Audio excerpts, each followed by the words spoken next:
can make your booty project more after surgery. Did you know that?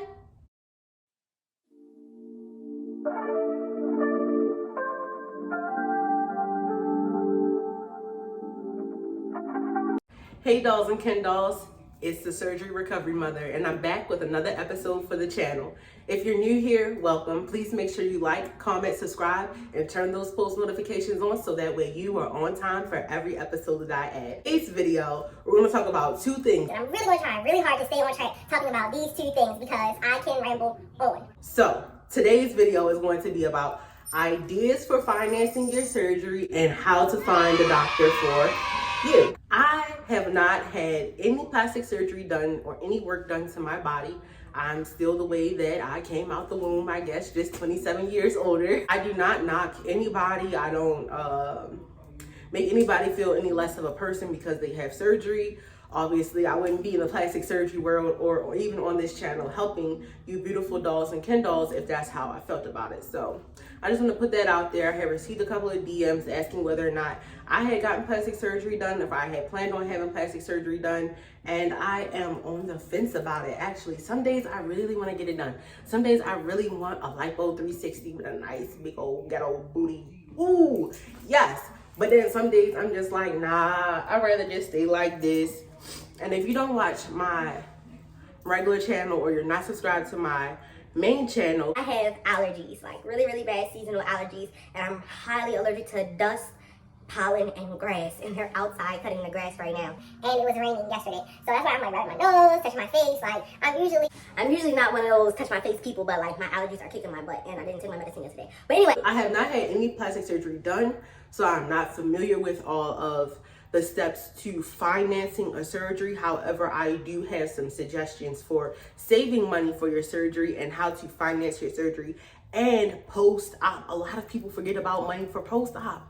You're gonna need money for that. And we're gonna talk about how to find the right doctor for you. Now, unfortunately, I have not received any sponsorships yet from any facilities or doctors, so I will not be dropping any names, and I feel like that's the easiest part of this video, so we're gonna hop right into that. How to find the right doctor for you. Well,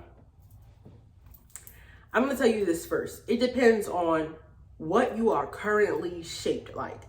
A lot of dolls and Ken dolls have this misconception that surgery is magic, or that it's just gonna give you like a completely new body inside and out. While that would be beautiful and we think that that is the point, it's not. The surgeons can only work with the canvas that you provide them with. So like for me, for instance, right?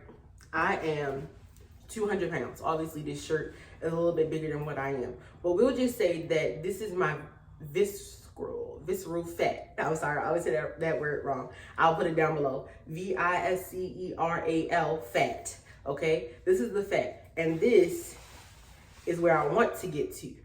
You get what I'm saying? So I have to lose all of this visceral fat and look like this before I even get on the surgeon's table, so that way I can come out shaped like this. You get what I'm saying? Like, you have to give your surgeon something to work with. So when you're looking for your surgeon, you want to look for dolls or Ken dolls that are shaped like you prior to surgery. And understand that surgery affects everybody differently. Every single body is different. There is no guarantee that you are going to come out as snatched as the doll or that you're looking at, or as your wish pick. It is exactly that, a wish pick, a desired outcome, but that does not mean that that is exactly how you'll come out. Even sometimes after surgery, dolls have complained like, oh, I still look the same, my surgeon didn't do anything. And then some odd days later, after they get out of the faja, after they've had several massages, they've been starting compression and they're starting to use their abdomen, their foam boards, then that's when they start to see the difference. Make sure that the doctor you're choosing is a doctor who works with dolls or Ken dolls similar to the shape that you currently are, not where you want to be. Because honestly, that snatched hourglass, that projection of the booty, that comes from compression. That is one of the most important parts of your recovery, is compressing. I can't remember what the legal amount is in the United States for the doctors to take out for lipo. You still during your recovery, you should be mindful of what you're eating, your intake of water, your salt intake, because you know that sodium makes you swell. You should definitely still be drinking your arnica tea, your pineapple juice, eating pineapples to reduce that inflammation. Just because he took out 1,500 cc's of fat doesn't mean that you can't get any smaller. There are women who have had surgeries years ago and they're still wearing their fajas. They are still reporting that their waists are getting smaller, regardless if they're using another form of compression, if they're working out, if they change their eating habits, whatever the case may be, you can still get way smaller after surgery. Same token, you can make your booty project more after surgery. Did you know that? It's called a taping method. And it's also called feeding the fat, and it's also called working out. You cannot just get your body done and not work out ever. I mean, you can, but you shouldn't. You should really work out. The point of me even saying that is that just because you get off the table looking one way, that does not mean that's going to be your final result. So we want to look at what these dolls are looking like before surgery. Then we want to look at where the doctor is located. If you feel comfortable having surgery outside of the US, then hey, more power to you. I always highly recommend to any of my dolls or potential clients to have surgery in the US for several reasons. One, if something goes wrong, your family can get to you a whole lot quicker.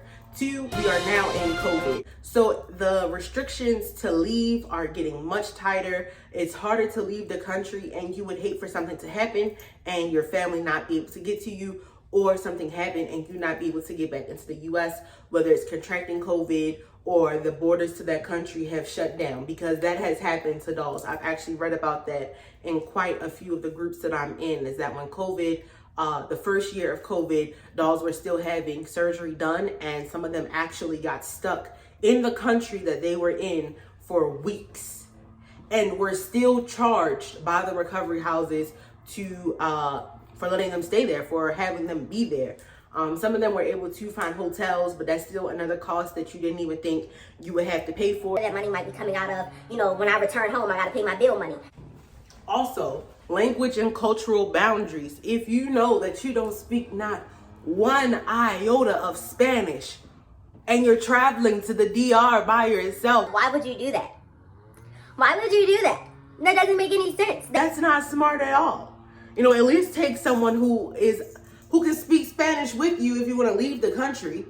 Because I'm telling you guys, like, firsthand, when I have walked into facilities with my dolls or with my Ken dolls and neither one of us speaks Spanish, they treat us like the scum beneath their toes. You understand what I'm saying? So when I was in Miami, I started picking up different phrases and learning a little bit of Spanish, enough to get me through the introductory part of the conversation, so that way myself and my client would have a good experience. You know what I'm saying? Y'all cannot just up and go to Miami, DR, other places and not know anything about where you're going. You can't do it.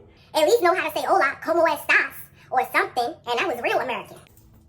Okay, at least know how to say that. At least try to learn a little bit of where you're about to go. Don't just show up like some entitled ass American. Like, oh, well, I paid my thousands of dollars to get my body done and y'all gotta do this shit because I paid for it. Period. Oh, what you mean you're not gonna do my surgery? Don't show up with that attitude. These people have something that you want. They have the skills that you want. So you need to show up a little bit more grateful. Now, I also understand, again, that if you're not a Spanish-speaking person, or you're not a person who looks like you're of Hispanic descent, then you are treated differently in the plastic surgery world.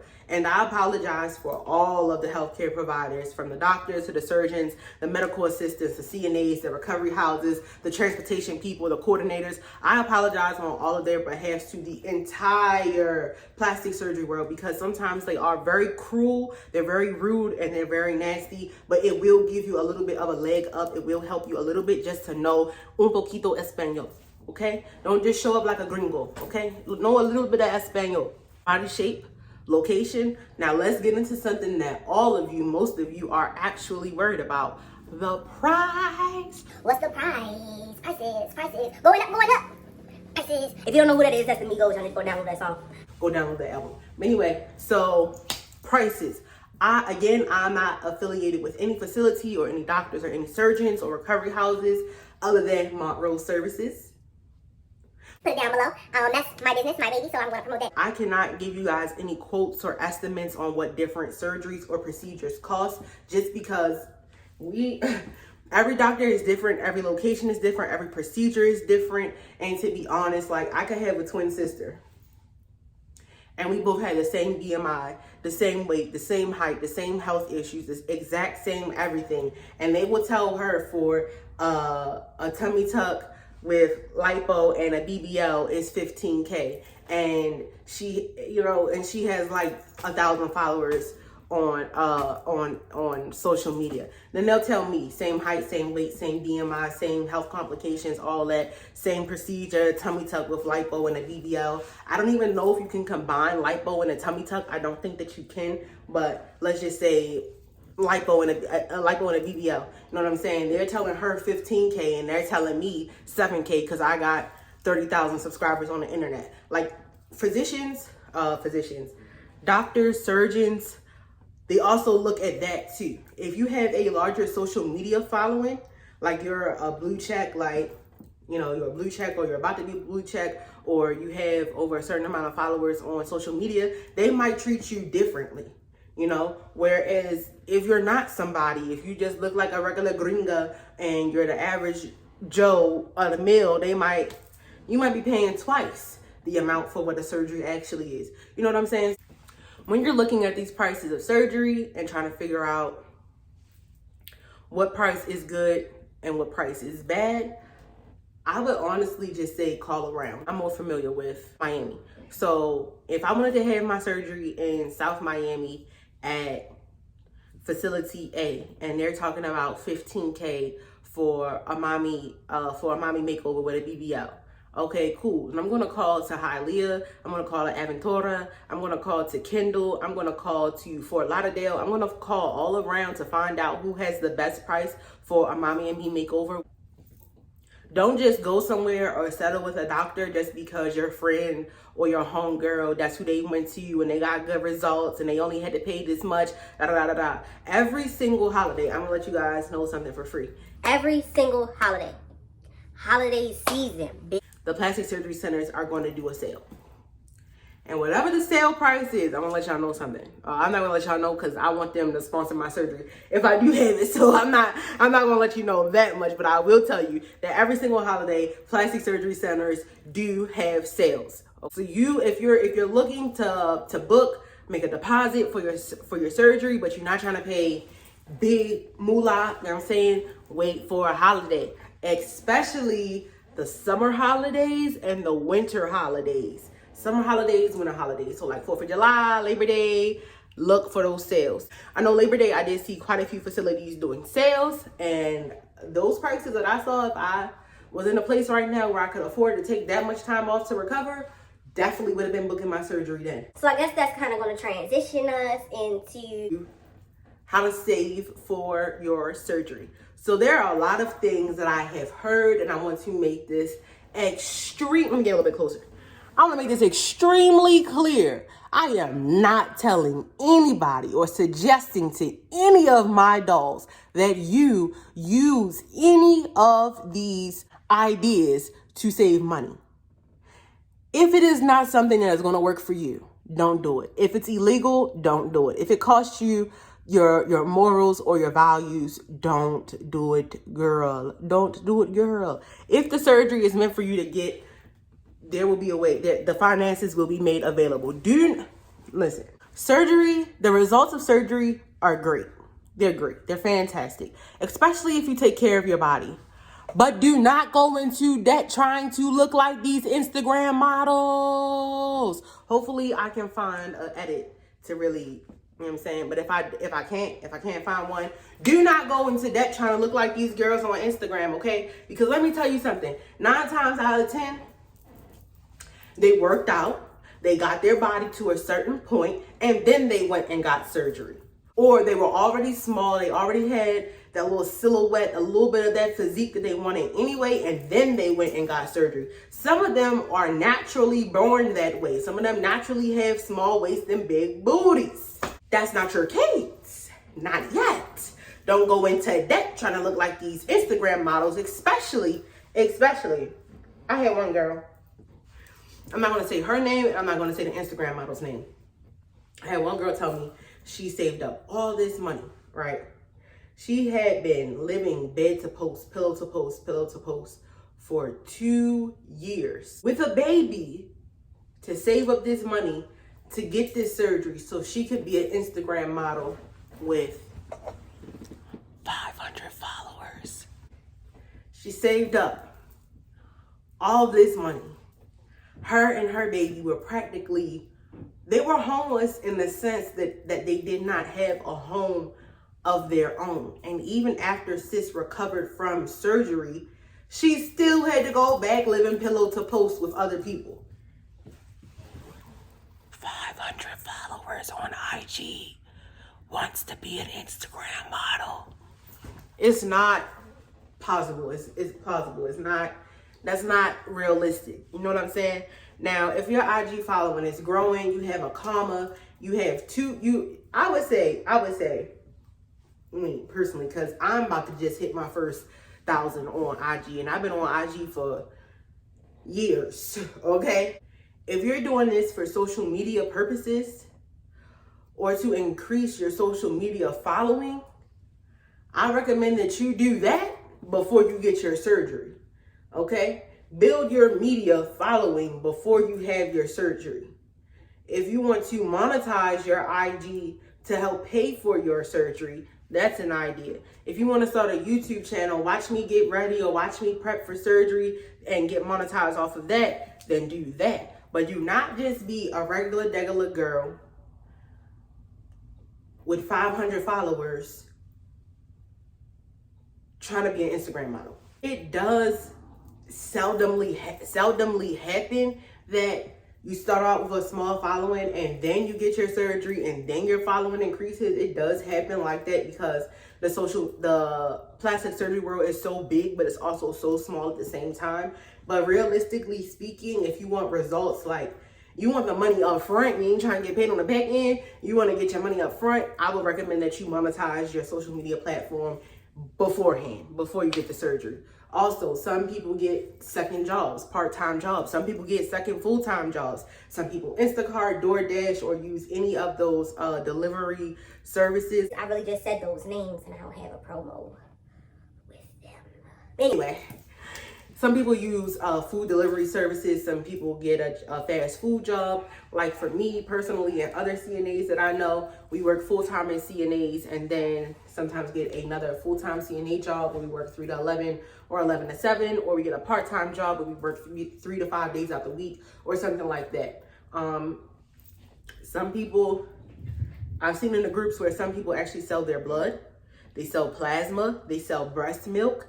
I don't recommend any of those 3 things because you know how much plasma and blood it would take you to save up $15K for surgery. And I don't care if your surgery is $7K, you still need money for that post-op, baby.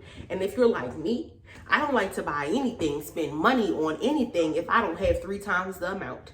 Jay-Z and them say 2, I say 3. I say 3.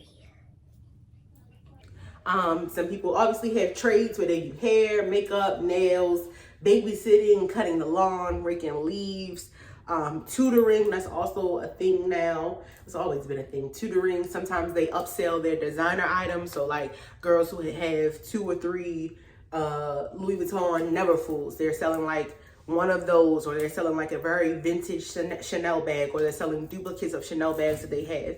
Bake sales, lemonade stands, world's finest chocolates, Joe Corby's, lollipops, penny candy. Some people just have side hustles, you know what I'm saying, like photography, makeup, dance classes, things of that nature.